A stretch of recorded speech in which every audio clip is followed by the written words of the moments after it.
zvakatasirwa neveruzhinji kuti akura vanhu kubva muZimbabwe kunanga kuLondon yasvika nhasi panhandare Robert Mugabe International Airport zvafadza vakawanda.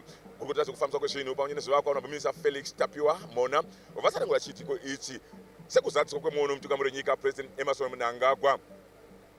Nhasi tiri kufara tiri panhandara ino yeRobert Mugabe International Airport tichitenda zvikuru kuti chishuvo chazadzikiswa chemutungamiri wedu wenyika vanotaura kuti tinofanira kunge tichifamba tichidyidzana nedzimwe nyika. Saka nhasi mufaro wedu sebandiko reMinistry of Transport senyika yese yeZimbabwe kuti chokwadi tava kubhururuka kupinda munhandare tichibva pano kunosvika kuGatwick kuLondon.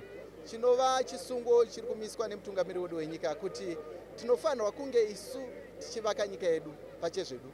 Hongu nhasi taona kuti taane makore anopfuura 13 tisingabhururuke kuenda kunzvimbo yeEngland, asi nhasi tinofara kuti tazadzikisa chishuvo ichi. Gurukota rinoona nezvekushatirwa kwenyika yeZimbabwe honorable Barbara Rhodzi vati kuuya kwendege iyi uye kuchifamba kwaichaita pakati penyika yeZimbabwe Harare Robert Mugabe International Airport kunanga kuLondon kuchabatsira kwazvo kusimbisa chikamu chezvekushatirwa kwenyika.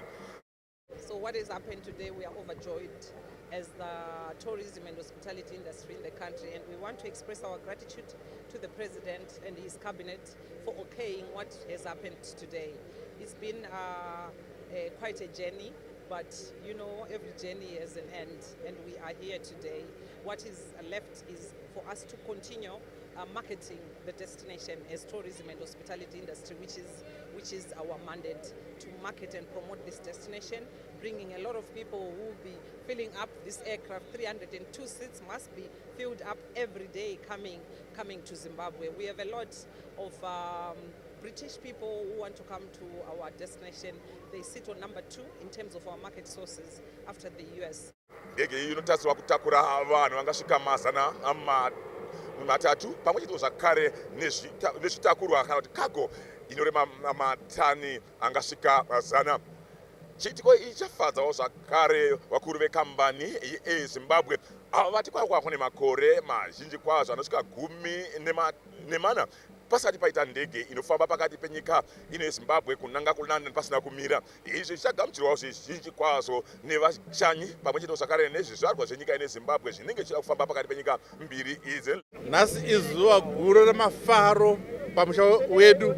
Tiri kufara kuti eZimbabwe yapedza makore anokwana 14 isingaende kuEngland. Iko zvino yakutangisa kubvira musi wechitatu 3 katatu pavhiki tinenge tichienda kuEngland, and ndege yachona yakakura zvinotyisa tese tinokwana. Huyai hama neshamwari, ndege masisi anokwana 300 masisi ndege, right?